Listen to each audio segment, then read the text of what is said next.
본격 촬영 시작. 네, 들어가겠습니다. 네. 안녕하세요. 안녕하세요. 이제 차를 레이님 아베오에서 제 그랜저 XT 수동으로 옮겨와가지고 다 카메라 세팅을 완료했고 이제 출동을 해보도록 하겠습니다. 6기통 엔진이 기대가 되는데요. 너무 기대를 하지 마시고 출발을 해보도록 하겠습니다.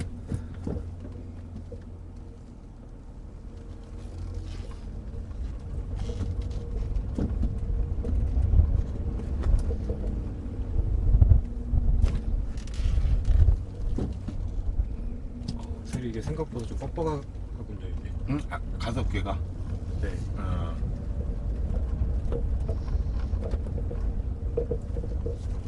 그러니까 얘가 조금 뭐랄까 약간 그런 게 있어서 얘 타다가 갑자기 다른 차 타면은 확 밟아지면서 좀 차가 막 튕겨나가는 그런 쪽에. 저는 가속기가 이렇게 무거운 차는 처음 타요.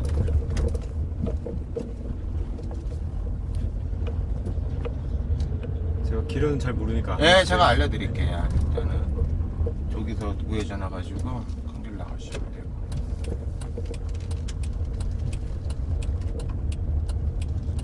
저는 처음에 이거 가속기 밟고서는 네. 잘못 밟았나 생각했어요. 옆을 밟은 것 같았어요. 이 차가 우리 사무실 새로 직원들 들어와가지고 수동 좀 해봤던 분들 좀 알려드리고 그랬었던 차인데 완전히 뭐 시켜보면 그래서 그냥 저만 탔었을 때는 잘 몰랐는데 다른 분들 좀 해보고 나서 되게 좀 운전하기가 그렇게 쉬운 차는 아니다라는 생각이 들었었거든요. 저는 이제 익숙해져 있으니까는 괜찮은데 저는 지금 이제 제가 운전하는 포지션에 맞췄는데 엄청 앞으로 지금 당겨 앉은 것 같은 그런 느낌이 좀 들거든요. 그러니까 평상시 그 아베오 영상 보면서 좀 어느 정도 좀 거리를 두고 이렇게 그렇게 하시는 것 같았는데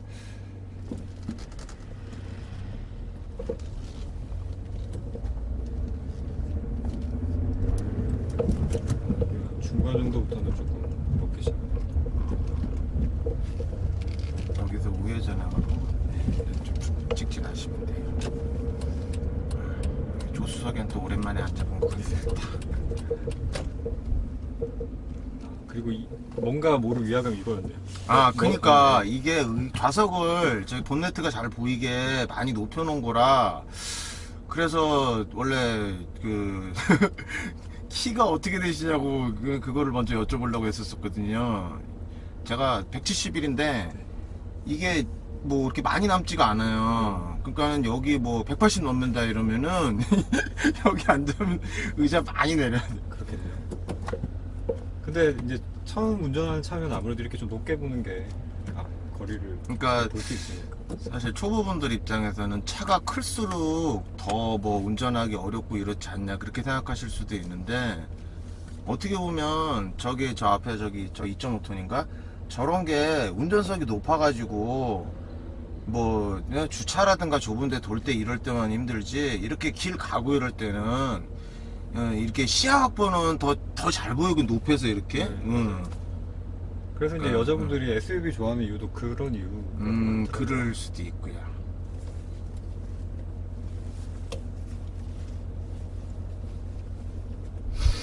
시내 주행하실 때는 지금 같은 상황이다 그러면은 5단은 거의 안 쓰시고 한 4단 정도로까지만 주행. 5단 쓸 일이 제가 다니는 길에서 거의 없으니까요.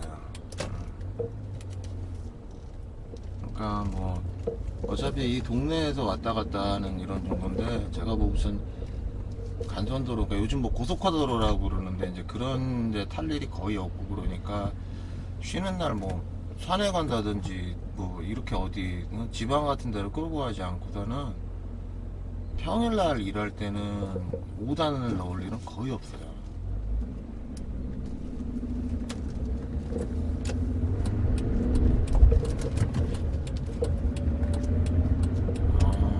잘하십니다. 생각보다 선도 들어가요. 그냥 들어왔어요.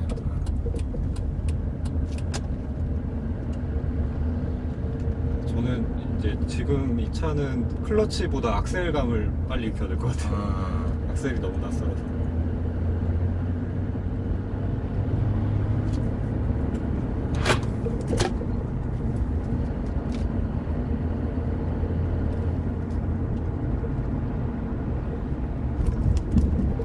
수동운전을 이제 별로 많이 안 해보신 분들 같은 경우에는 아무래도 RPM 게이지를 많이 보시겠죠. 네, 그거를 언제 변속해야 되는지 모르니까. 근데 이제 능숙하게 이제 하시는 분들은 소리로 듣고 대충 이 차. 여기서 이제 더블 클러치를 이렇게 하고. 잘 되시나요? 네, 뭐 그냥 생각은 어느 정도까지는 되는 것 같아요. 그래서 이제 계속 직진하다가 이제 우회전하니까 그때 알려드릴게요. 그러니까 그 이거만 탔었을 때는 몰랐는데 방금 전에 아베오를 타보고 얘를 딱 타보니까 좀 부드럽고 조용하다라는 그런 느낌이 또 상대적으로 좀 드네요. 네, 훨씬 조용한데 네. 제 차는 되게 사실 정숙한 차는 아니죠. 이게 좀 특히나 이제 한 80 이상 달리기 시작하면 되게 시끄럽거든요. 타이어 소음부터 시작해가지고. 근데 RPM 많이 올라갔을 때는 그렇게 뭐 소리가 막 그렇게 좀 거슬리는, 얘는 좀 많이 그 아주 상태 좋은 날 아니고서는 3000 넘어가면은 소리가 많이 좀 거슬리게 시끄러운 그런 상황이라.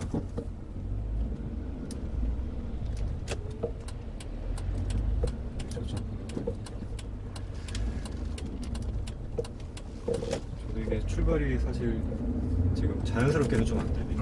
이게 이제 안 돼가지고.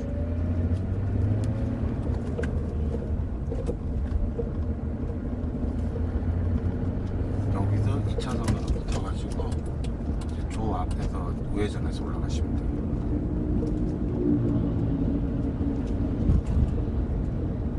그러니까 얘는 많이 굼떠가지고 이렇게 뭐 가볍게 이렇게 착착 움직이는 그런 거는 하면 안 되죠. 이제 이 차는 제가 지금 이렇게 몰아보니까 악셀을 미세 조절하는 게 좀 저한테는 지금 어렵네요. 생각보다 좀 딱딱한 느낌이라서 악셀이.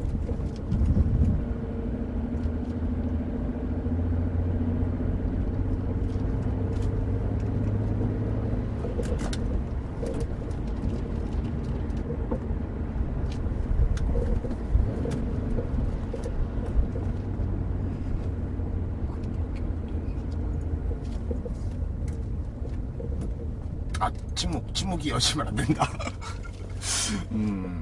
여기는 제가 포근이 데리고 많이 밤에 한층 나온 경희대 정문앞길이고. 아, 저기 버거킹 그때 네. 영상에서 나왔었던 것 네. 같은데. 그날 밤에 가서 먹었다가 10시까지가 할인인 줄 모르고 10시 넘어서 갔다가 할인 못 받고 그대로 먹었었던 씁쓸한 기억이 있습니다. 그러니까 그 동네가 사실 뭐 어떤 건물이 있고 뭐 이런 나무라든가 이런 게 환경미화가 뭐 어떻게 되어 있고 이런 것도 중요하지만 어떤 사람들이 주로 살고 있는가 뭐 그게, 근데 여기는 거의 애들 사는 동네라. 대학교가 지금 예, 이게 큰 대학, 경희대여대 2개 있어가지고, 그래서 거리 다녀보면은 이렇게 뭐 다 여자애들, 여학생들 이렇게 많이 있고, 그래서 그냥 지내기는 좋습니다. 근데 우회전 하는 건가요? 예, 아니, 좌회전. 좌회전. 예. 여기 좌회전 차선이니까 좌회전 해갖고 쭉 올라가시면 돼요.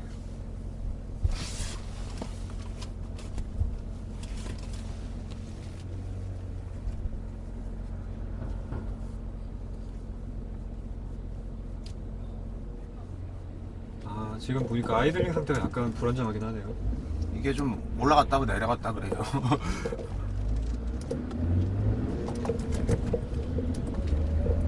아, 이제 아까보다는 점점 나아지신 것 같습니다.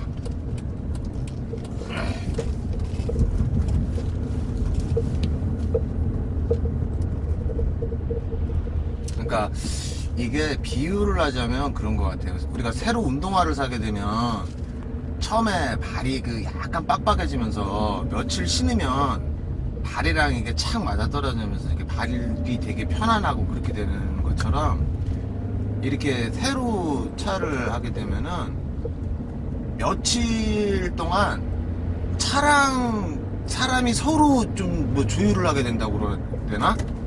그런 과정이 이제 약간 필요하게 되는 거죠. 그러니까 차에 사람이 좀 적응을 해야 되는 네. 그런 느낌.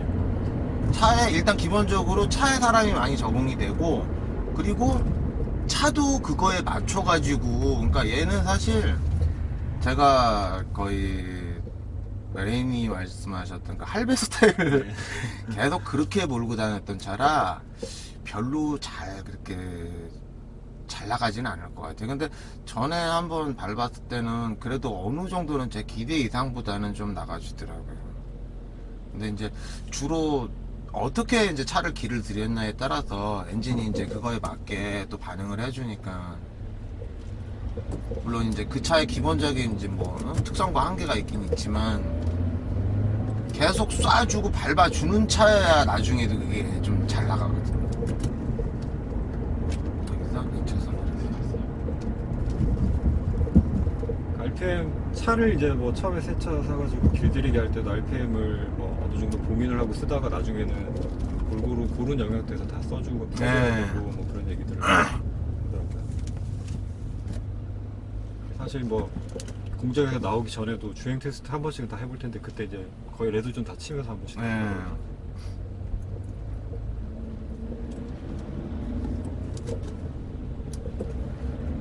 그래서 뭐 예전에 저희 아버지 같은 경우는 새차일 경우에는 1000km에서 그냥 오일도 갈아버리고 그냥 처음에 뭐 색깔 같은 거 나올 수도 있으니까. 근데 그거는 조금 옛날에 기술이 안 좋았을 때 나오는 차들이고, 요즘에는 뭐 굳이 뭐 그렇게까지, 근데 아무래도 좀 신경이 쓰이니까 하면은 왠지 더 낫지 않을까 이런 또.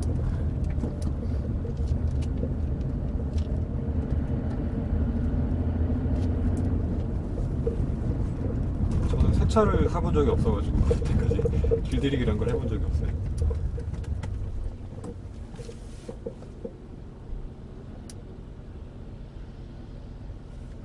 지금 차 주행거리가 7만 네, 킬로? 제가- 얼마 안 됐네요 정말.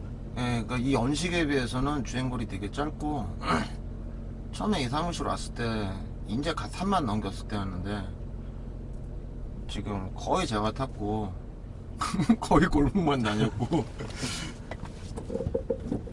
그러니까 연비는 너무, 그러니까 원래 별로 안 좋은데 골목만 다니까 그러니까 더 안 좋고.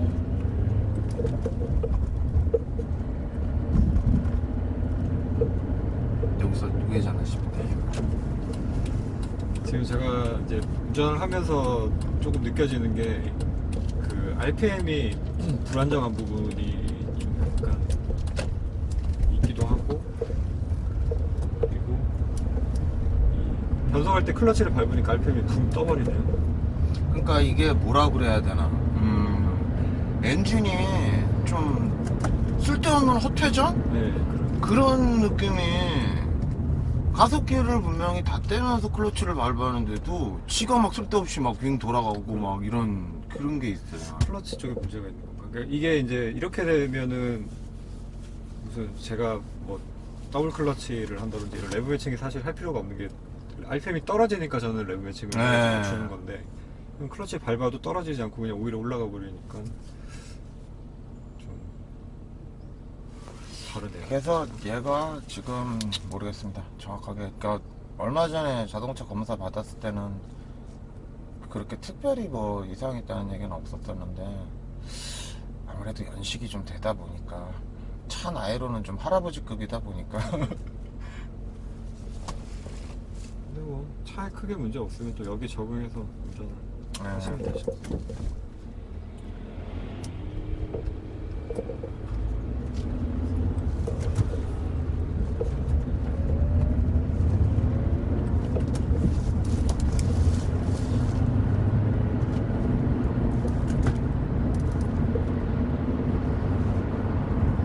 차가 차가 되게 이게 많이 무겁죠. 네, 그러니까 좋게 말하면 무거운 거고 나쁘게 말하면 너무 이게 좀 붕 뜬다고 그래야 되나? 이렇게.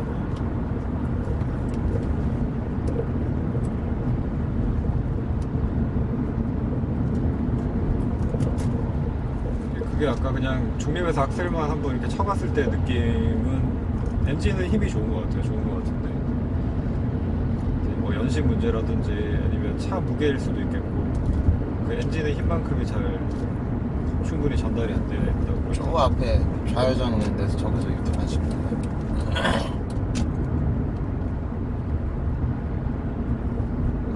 근데 뭐 이 정도만 해도 저는 충분히 잘 나가는 것 같아요. 전혀 출력의 부족함이나 이런 거는 뭐 느낄 수가 없는데.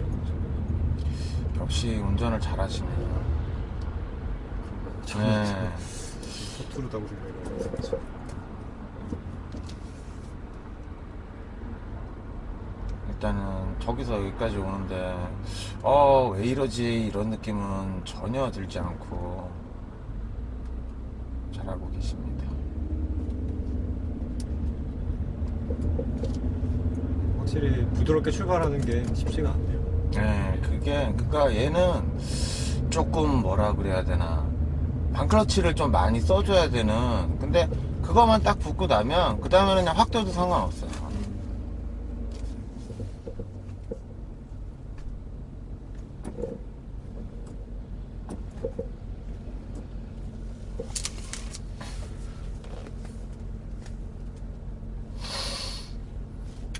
아베오에서 얘기를 너무 많이 해버려서 그런지 갑자기 막 침묵이 계속 되고 있습니다.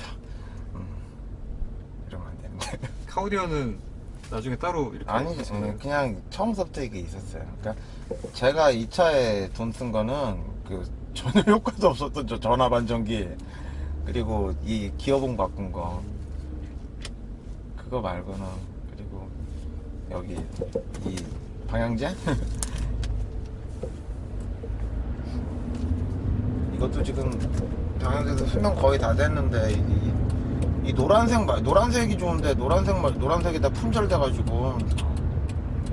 아, 이게 방향제군요. 이게 방향제죠. 이게 그 모트라인에서 협찬 받아가지고 노사장이 그 광고를 했던 건데, 냄새는 둘째치고 일단 모양이 이뻐가지고 샀는데, 이게 바닐라 향인데 냄새가 좋아가지고 여기 차에 타셨던 뭐 손님들이라든지 뭐 냄새 좋다고 그래가지고 요거를 계속 샀는데, 이 노란색이 다 떨어져가지고 얼마 전에 빨간색을 샀는데 그 빨간색은 너무 냄새 X여가지고 사무실 다른 직원한테 그냥 줘버리고. 그러니까 방향제는 사서 이렇게 맡아보기 전에 냄새를 알 수가 없으니까. 그렇죠. 그게 그냥 또 그렇다고 안 맞다고 막 그냥 버리는 게. 차 인테리어용.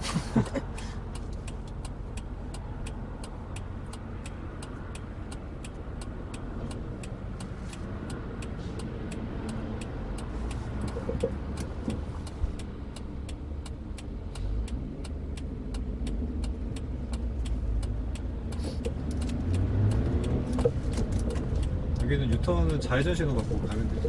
예.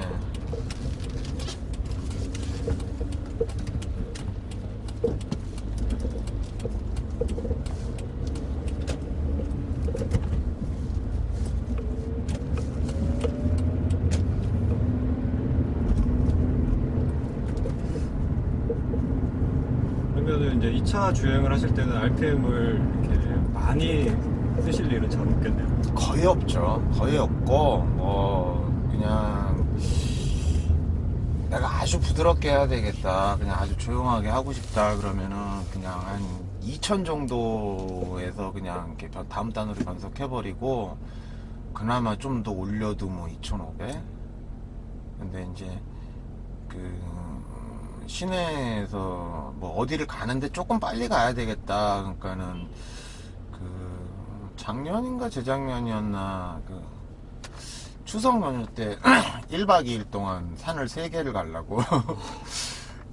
아침에 1박 2일 동안 3개를. 네, 그러니까 오전에 아침에 거기 전라도 지역 쪽 어디 산을 올랐다가 그 근처에 오후에 그 산을 가고, 그 다음에 거기서 자고, 그 다음에 다음날 아침에 다른 산을 갔다가, 그렇게 해서 그때 일단 아침에 거기 딱 시간을 맞춰서 도착해야 그 전체 일정이 이제 다 그대로 진행이 되니까 그럴 때는 좀 밟았었는데 그럴 때 외에는 3천 이상 넘기는 경우는 거의 없어요. 근데 이제 운행하시는 패턴도 있겠지만 이게 차가 RPM이 낮더라도 이렇게 아베오는 약간 좀 힘이 이렇게 붙인다라는 느낌이 들 때가 있는데 이게 저 RPM에서 그런 게 느낌이 별로 없는 것 같거든요. 지금 제가 몰아보기에는. 그래서 많이 안 써도 될 것 같아요. 특별히 뭐 그렇게 빨리 그냥 막 쭉 치고 나가야 된다 이런 거 아니고서는 그냥 일반 주행에서는 뭐 그렇게 뭐 무리 가지는 않습니다. 그래서 좌회전 아니, 직진이죠. 계속 직진.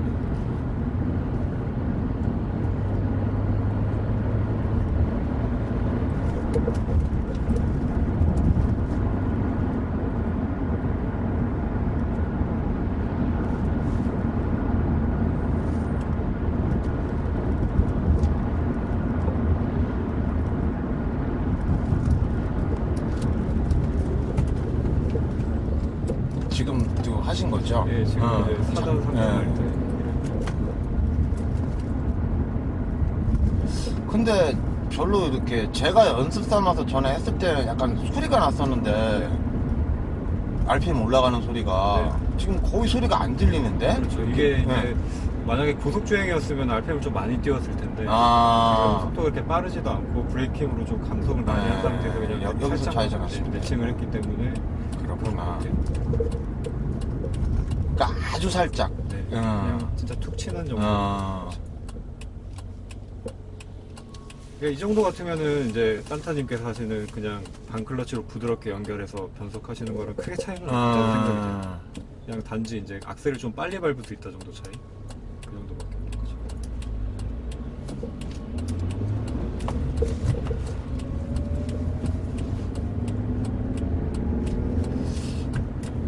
근데 항상 이런 영상을 찍을 때마다 이제 이걸 뭘 실시간으로 보면서 찍고 있는 게 아니니까 그래서 이게 어떻게 나오고 있을까 이제 또 그게 궁금해지잖아요. 그렇죠. 네. 그래서 이제 들어가가지고 이제 보면은 재미있을 때도 있고 제가 의도했던 거랑은 좀 이게 다르게 뭐가 이렇게 나오는 그런 것도 있을 수가 있고 그래서 찍으면서 항상 물론 이제 뭐 구독하시는 분들 같은 경우는 아 뭐 새로 영상 뭐 쟤네들이 그냥 같이 찍나 보다 뭐 빨리 올라왔으면 좋겠다 그렇게 보고 싶으실 수도 있지만 사실 이거를 제일 보고 싶은 사람은 찍는 사람이야. 맞아요. 찍고 나서 내가 어떻게 나왔는지 뭐 이런 걸 확인을 하고 싶으니까. 아 그리고 얘기할 게 사실 되게 많긴 많았었는데 이 스티어링 휠 같은 걸 잡는 방법이나 이런 것도 저번에 영상에서 이렇게 말씀하셨잖아요. 그런 부분에 대해서도 얘기할 거리가 되게 많을 것 같다 생각을 했었거든요. 근데 보통은 이제 요즘에는 지금 저는 그냥 딱 정석적인 모양으로 잡고 있는데 한 손 운전하시는 분들 되게 많잖아요. 되게 많죠. 그러니까 저속일 경우에는 뭐 크게 상관없다고 생각이 되는데 이제 속도가 좀 빨라도 80, 90 뭐 이 정도 가더라도 한 손으로 잡고 이렇게 오토다 보니까 그럴 수도 있겠지만 그런 분들이 많더라고요. 그거 진짜 되게 위험한데 그러니까 여기서 좌회전 하시면 되고요. 그러니까 저 같은 경우는 뭐 골목이라든지 주차 같은 경우 할 때는 이제 오른손으로 신속하게 기어 전환을 하기 위해서 이제 왼손을 이제 비비기질을 하는데 평상시 도로 주행에서는 기어 변속할 때 말고는 거의 대부분 두 손으로 잡고 하거든요. 그러니까 너무 피곤하다 진짜 막 그럴 때는 이 밑에 그냥 한 손으로 딱 이렇게 잡고 하는 경우는 있어도 평상시에 이렇게 한 손으로 이러는 경우는 왜냐면 긴급한 상황이 어떻게 발생을 해가지고 이렇게 뭐 급선회로 피해야 된다든지 이럴 때 한 손으로 잡고 있는 거랑 두 손으로 잡고 있는 거는 너무 그 안정성에서 차이가 나니까 그래서 제가 개인적으로 제일 싫어하는 거는 여기 핸들봉 달아놓는 거. 왜냐면 그 핸들봉을 다는 순간에 그거를 잡지 않고서는 이게 그냥 이 스티어링 휠을 잡으면은 핸들봉이 이게 손목에 걸리기 때문에 결과적으로 핸들봉을 다는 순간에 계속 그거를 잡고 운전을 하게 되는데 휙이 막 휙휙 돌아가 버릴 네. 수가 있기 때문에 저는 그거는 절대 반대고 예. 저도 이제 그런 부분도 있고 이제 안정성 문제도 충분히 생길 수 있을 것 같은 게 뭐 이렇게 된다든지 사고가 난다든지 그렇죠. 가슴 때릴 수가 있으니까. 되게 위험할 것 같거든요. 근데 지금 레이님 운전하실 때 보면 오른손도 많이 쓰잖아요. 네. 그거는 뭐 일부러 이렇게 내가 뭐 왼손 다쳤을 경우 대비 그게 제가 왜 그래? 저도 이제 지나고 나서 사실 이렇게 누군가 모니터링을 해서 얘기를 해주면은 깨닫게 되는 게 있는데 그게 좀 그런 경우거든요. 그 생각을 해본 적이 별로 없는데 생각을 해보니까 왜 그랬을까 생각해보니까 저번에 제가 말씀을 드렸던 것 같은데 뭐 양손을 다 골고루 쓸 수 있어야 된다 이런 강박이라고 해야 되나 그런 게 좀 있는 것 같아요. 그래서 그래요? 왼손으로 할 수 있는 건 오른손으로도 할 수 있어야 되고 그러니까 저 같은 경우는 오른손으로 이렇게 핸들 조작은 거의 잘 못하거든요. 왜냐면 오른손은 기어 변속을 해야 되니까 그래서 왼손으로만 이렇게 주로 했었었는데 골고루 그러니까 주차 같은 거 하시는 거 보면은 이쪽으로 예를 들면 뭐 오른쪽으로 돌릴 때는 왼손으로 돌렸다가 네. 그 다음에 다시 또 왼쪽으로 돌릴 때는 이쪽으로 해가지고 진짜 특이한 스타일이구나. 저도 다 그렇게 하는 거 아닌가 약간 그렇게 생각을 처음에 하다가 생각을 해보니까 아니었구나. 아니에요. 보통 이렇게 거의 한 손 운전은 왼손으로 대부분 왜냐면 오른손으로 기어를 바꿔야 되기 때문에 그러니까 어느 정도 남자분들 숙달된 경력자분들 보면 한 손으로 대부분 많이 하는데 여기서 이제 우회전하십니다. 오른손으로 하시는 분들은 별로 없고 그리고 알고 계셨는지는 모르겠는데 레이님은 이제 평상시에 왼발을 두실 때 네. 여기 왼발 치실 때 거기다가 올려두시잖아요. 네. 그래서 기어 변속을 할 때마다 발이 이쪽으로 오는데 그냥 일반적인 기어 변속을 할 때 발 옮겨오는 거랑 힐앤토 할 때 옮겨오는 거는 이게 발의 모양이 틀려요. 그거 알고 계셨어요? 아니요 몰랐는데. 그걸 그러니까 본인이 그냥 무의식적으로 했기 때문에 몰랐을 거예요. 그냥 일반적으로 이게 밟을 때는 변속을 이제 해야 되겠다 해서 클러치를 밟을 때는 발이 이렇게 오거든요. 네. 근데 힐앤토를 하게 되면 오른발이 이렇게 가잖아요. 네. 마찬가지로 왼발도 이렇게 와요. 그래가지고 저거를 왜 저렇게 할까 그랬는데 오른발이 이렇게 돌아가다 보면은 자연스럽게 몸이 이렇게 되니까 네네. 그래서 저게 저렇게 되는구나. 네, 그리고 이제 아까 밟아보셨겠지만 악셀이 좀 오른쪽으로 되게 많이 치우쳐 있고 네. 브레이크랑 악셀도 좀 깊이 들어가 있는 데다가 다 쏠려 있어가지고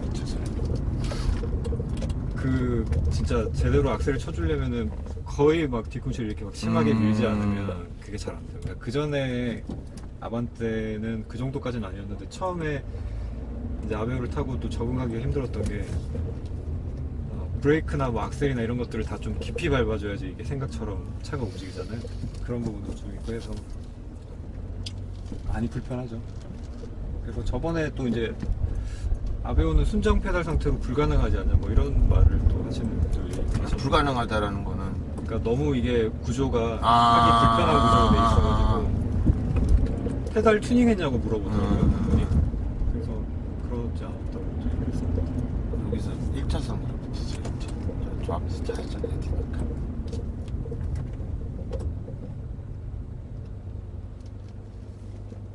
그래서 아베오 갈아탄 다음에 이제 그런 기술들을 연습을 해봤을 때는 말타기 굉장히 많이 했어요. 그렇게 되기도 하고 또 브레이크도 많이 밟아야지 이게 차가 좀 생각처럼 서니까 일단 발의 힘 자체도 좀 많이 줘야 되고 그런 부분들이 좀 있었죠.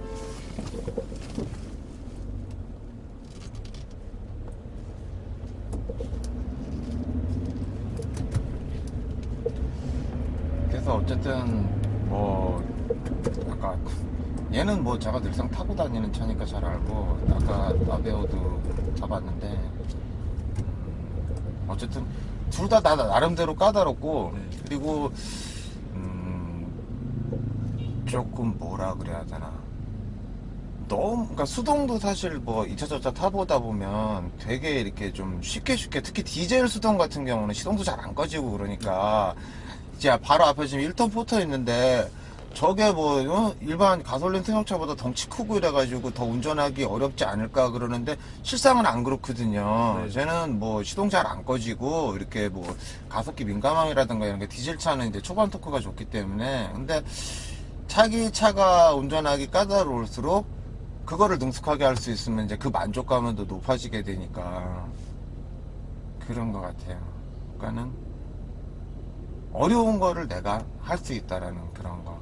그렇죠. 그러니까 전에는 그걸 몰랐는데 오토차랑 막 번갈아 타고 왔다리 갔다리 하게 되면서 이제 그런 거를 느끼게 되는 거죠. 저도 이제 여행이나 이런 거 가서 렌트카를 몰게 되면 제주도 갈 땐 항상 뭐 K5 아니면 소나타를 렌트를 해가지고 몰게 되는데 너무 심심하더라고요. 네, 밋밋하니까. 막 왼발이 계속 클러치를 밟던 습관이 남아 있어가지고 왼발로 막 브레이크 밟으려고 막 이러기도 하고. 그러니까 처음에 우리 사무실 라반떼 오토 들어왔었을 때 손이 무의식적으로 이렇게 변속을 하려고 내려갔었던 습관이 무섭습니다. 계속 직진하시면 돼요.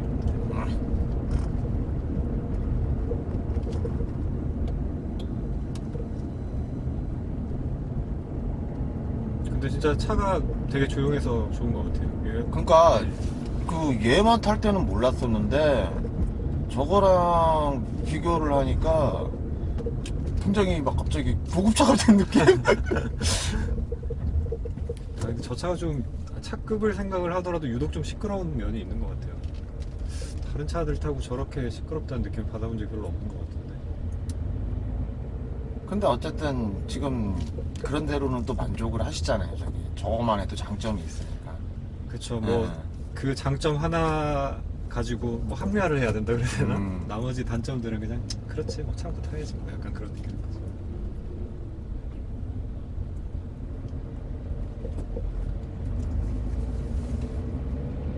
여기서 그냥 쭉 네, 계속 직진하시면 되고 여기 2차선으로 가세요. 저기 1차선 비보 좌회전 애들도 저기 아니 1차선이랬다. 2차선. 그쵸. 네. 그러니까 여기가 비보 좌회전이 애들이 이쪽으로 막 이게 그래서 저는 여기 건너오면서부터 아예 일로 따고 와버리거든요.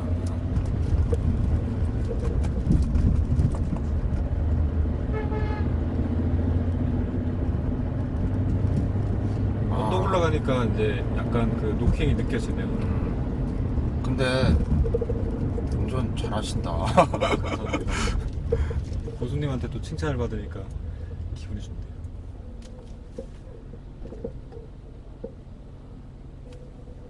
지금 수동 그래도 웬만큼 하는 사람들, 그러니까 아주 뭐 그 전문 프로급 말고 네. 그냥 웬만큼 수동 한다는 사람들 그냥 무작위로 데리고 와가지고 이거 타보라 그러면 지금 이 정도 할 사람 그렇게 많지는 않을 것 같아요. 그런 수준인데 약간 말씀을 그런 느낌이 듭니다. 왜냐면 이거 수정했었는데요 하는 사무실 직원들 와가지고 완전 막 아휴 차가 망가지는 거 아닌가. 그리고 대리기사들, 대리들 네. 와가지고 시동 막 꺼트리고 얼마 전에 자동차 여기서 1차선 자동차 검사 갔었을 때 거기 검사장 그 직원이 막 오는데 막 이거 차가 막 저는 이제 대리를 불렀을 때 제일 마음 아픈 게 어떤 거냐면 시동 꺼지는 건 괜찮은데 막 이렇게 RPM 올려가지고 클러치 태워먹는 거 있잖아요. 그게 너무 저는 막 내가 다치는 것 같은 그런 느낌이 막 들더라고요. 여기서 좌회전. 네, 여기서 좌회전하시면 되고요.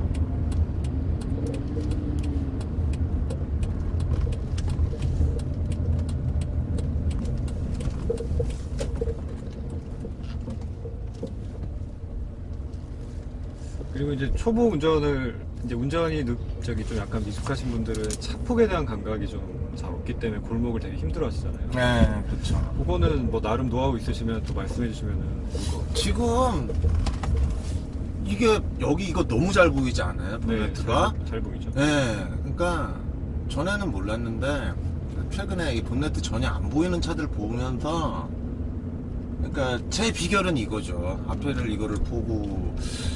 근데 일단은 뭐 보기는 하는데, 사실 예를 들어서 어떤 좁은 데를 통과를 할 때 이렇게 꺾어지면서 닿을 듯이 하는 거는 보는데, 그냥 앞에를 확 그냥 지나가는 거는 미리 맞춰서 본다라기보다는 그냥 제 몸에 감이 알아서 조정을 해주는 것 같아요. 그리고 아주 빡빡한 경우 같은 경우에는 진짜 여기 차 한 대 뭐 간신히 지나갈랑 말갈랑 뭐 사이드미러 접어야 될 수도 있겠다 이럴 경우에는 일단은 딱 여기 차가 빠져나갈 수 있는지 없는지 그거를 판단을 한 다음에 그 다음에 거기를 나가면 빠져나갈 때는 이쪽만 보고서 나가요 저는. 그러니까 가급적이면 붙일 수 있는 최대한을 붙인다. 이런. 그러니까 이쪽을 붙여놓으면 내가 빠져나갈 수 있다고 판단을 했기 때문에 여기는 자동으로 안 닫거든요. 그쵸. 근데 이쪽은 최대한 붙여줘야죠. 그리고 저는 이제 운전이 미숙할 때는 내려서 여러 번 확인을 했거든요. 아 그게 되게 좋은 방법이죠.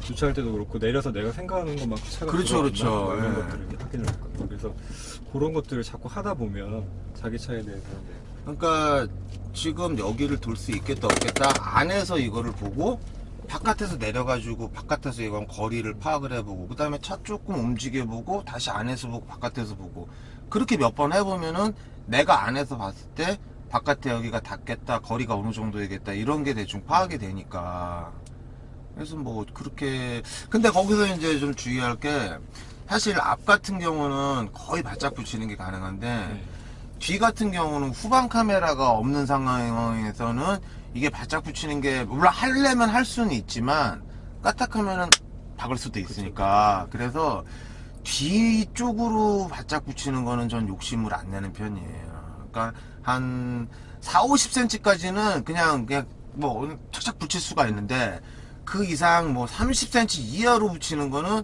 까딱만 이거 잘못 보면은 퉁할 수가 있기 때문에 그러니까 아주 빡빡한 데 같은 경우에는 한 3개월인가 4개월 전에 퉁 한번 박았어요 또. 근데 마침 또 그 뒤에 또 차주분도 타고 있었을 때 그래가지고 그런 상황이 만약에 됐다 그러면 잽싸게 일단 내려가가지고 사과를 먼저 해야죠.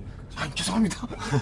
근데 다행히 그 차도 좀 오래된 영업하는 차였었기 때문에 아, 네, 괜찮습니다. 그리고 사실 이렇게 퉁 박는 거 같은 경우는 거의 뭐 흠집 같은 거 안 나기 때문에 근데 일단은 그런 상황에서 나 몰름 하고 쌩까버리면은 뒤에 사고 있을 경우에는 되게 기분 안 좋을 수가 있거든요.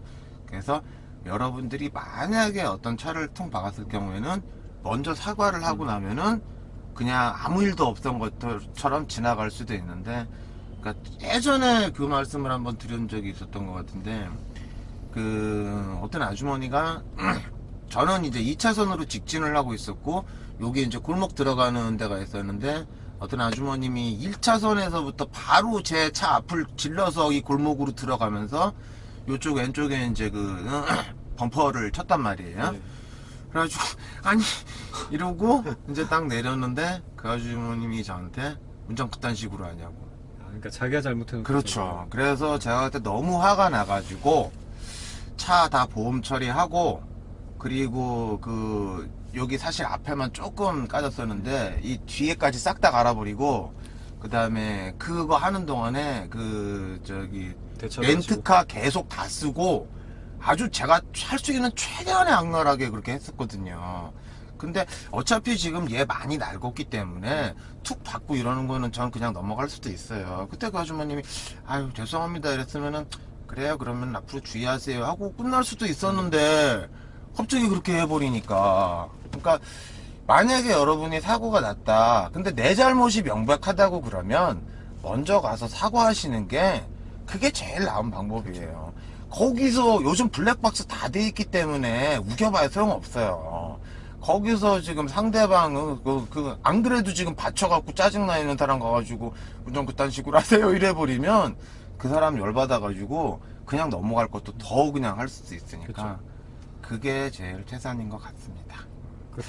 죄송합니다 미안합니다라는 말을 해가지고 손해볼 일은 없어요. 그렇죠. 그러니까는 일단은 특히 이제 그 도로상에서 그럴 경우에는 내가 잘못한 게 확실하다 그러면 윈도우 내리고 손 한번 들어주고, 아니면 뒷차에 어떤 문제가 생겼을 경우에는 이제 비상 깜빡이 켜가지고 미안하다 고맙다 이런 거 한번 해주면 아무것도 아닌 일로 그냥 넘어갈 수도 있는데, 그냥 쌩 까고 가다 보면 그 사람 열받아서 추적해갖고 옆에까지 와가지고 윈도우 내리고 야이 XX 기분 더 안 좋아질 수도 있으니까, 내가 잘못한 게 명백하다 그러면 먼저 사과하는 게 그게 제일 좋은 방법인 것 같습니다. 그래, 타보시니까 전체적인 느낌이 번호 붙여가면서 아, 시동을 일단 끌까요? 네, 그래요. 일단 저는 1번. 네. 운전하기 편하다는 느낌이. 그래요? 들었어요. 어떤 예. 점에서? 그러니까 이게 제가 힘이 제 기준에서 봤을 때 네. 이제 제 차는 RPM을 좀 많이 올려주지 않으면 그 힘이 잘 안 나온다고 생각을 했었거든요. 네. 그래서 이제 거기에 비해서는 RPM을 많이 안 올려도 차가 제가 생각하는 것처럼 어느 정도 이렇게 움직이는 느낌이 들어서 이제 그런 면에서 운전이 좀 약간 편하다라는 느낌이 들었고, 그 다음에 어려웠던 부분은 이제 저는 오히려 클러치보다는 이 악셀 가속기. 조작하는 게 조금 어려웠어요. 악셀이 이렇게 부드럽게 들어가지 않고 약간 좀 딱딱한 느낌이어가지고. 그래서 저는 운전하는 타입이 악셀 조작을 되게 미묘하게 많이 이렇게 하는 타입이거든요. 밟았다가 살짝 뗐다가 뭐 그런 걸 많이 하는 타입이다 보니까 그게 부드럽게 안 돼서 좀 약간 어려운 측면이 있었고, 그 외에는 뭐 고속주행을 해보지 않아서 뭐 브레이크 성능이나 이런 것들은 뭐 더 어떤 강한 제동을 걸어볼 일이 없었기 때문에 충분하다고 느꼈고요. 네, 그런 면에서 운전하기가 편하다라고 느껴졌고, 그 다음에 과속방지턱 넘을 때는 제 차보다는 승차감이 그래도 좋다고 느꼈어요. 그러니까 네. 저도 지금 좀 와 했던 게, 저거를 타보고 얘를 타니까 갑자기 얘가 이게 좋은 차인가? 그래도 대한민국 성공한 남자들의 그 중형차 아닐까요? 그랜저가? 그러니까 옛날만 해도 그랜저가 네. 되게 좋았었는데, 그리고 이제 또 초보분들이 그런 생각을 많이 하잖아요. 그러니까 지금 얘 같은 경우는 아베오 해치백에 비해서 이제 그 뒤 트렁크 쪽이 많이 나와 있고 전체적인 기장이 더 길잖아요. 그러니까 덩치가 더 크잖아요. 네. 그래서 예를 들어서 내가 뭐 모닝이라든지 마티즈 아니 이런 데 소형차 같은 것만 계속 해봤던 분들 같은 경우는 갑자기 일어난 중형 아니면은 뭐 그냥 뭐 에쿠스고 이런 거에도 상관없고, 갑자기 그런 거를 확 줘버리게 되면은 나 이거 운전 못하는데 그러면서 지레 겁을 먹게 되는데, 사실 도로 뭐 주차를 한다든지 이런 거 아니고서는 차가 크든 작든 여기 정도만 보고서 하는 거니까는 사실 거의 지장이 없죠, 그거는. 그렇죠. 예.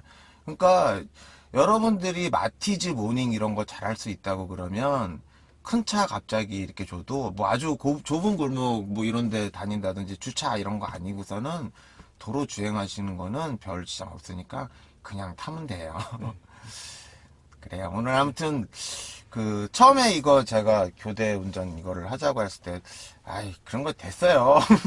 안 되신다고 그러면 어떡하나. 왜냐면 이게 저 아베오가 너무 타보고 싶었거든요. 네. 그래서 근데 아무튼 해주셔갖고 감사드리고. 네, 저도 감사드립니다. 네. 저도 이제 사실 그랜저 저번에도 제가 댓글에 이렇게 쓰기도 했지만, 수동은 정말 거의 저는 처음 아예 없는 줄 알았었거든요, 수동 모델이. 그러니까 저도 이 네. 차 보고서 이제 그랜저가 이게 수동이 있었구나 이렇게 봤었었는데. 그래서 뭐 중형까지는 아니더라도 로체 수동을 모시는 택시 기사분을 제가 택시를 타본 적이 있거든요. 예. 그래서 그때 느낌이 너무 좋아서 야, 이거는 소형차라든지 뭐 준준형하고는 또 느낌이 많이 다르구나라는 생각이 되게 타보고 싶었고. 근데 그래서 확실히 또, 느낌이 틀립니다. 네, 그래서 되게 좋은 저한테도 좋은 기회여서 되게 좋은 시간이었습니다. 그래요. 그리고 또 제가 원래 그러니까 여기 사시는 레이님 사시는데 거기까지 갈 생각을 하고 있었거든요. 왜냐면 제가 그 제안을 했었기 때문에. 그리고 저거를 꼭 타보고 싶었는데 또 제가 사는 데까지 또 오셔가지고 아무튼 감사합니다. 예. 저도 좋은 시간이었습니다. 네. 오늘 촬영 아무튼 재밌게 했고요. 이제 가가지고 어떻게 잘 나왔는지 가서 봐야죠. 아무튼 계속 시청해주시는 분들 감사드리고, 그리고 오늘 찍은 거는 여기 레인메이커님 거기 채널에도 이렇게 레인메이커님 카메라로 찍은 거는 이제 그쪽 채널에 올라갈 거고, 제 카메라로 찍은 거는 제 채널에 올릴 테니까 이제 그 화면 앵글이라든가 이런 건 좀 틀리니까 각자 비교해 갖고 보시면 또 재미가 있을 것 같아요. 네. 네. 자, 오늘 수고하셨습니다. 감사합니다. 촬영 마치죠.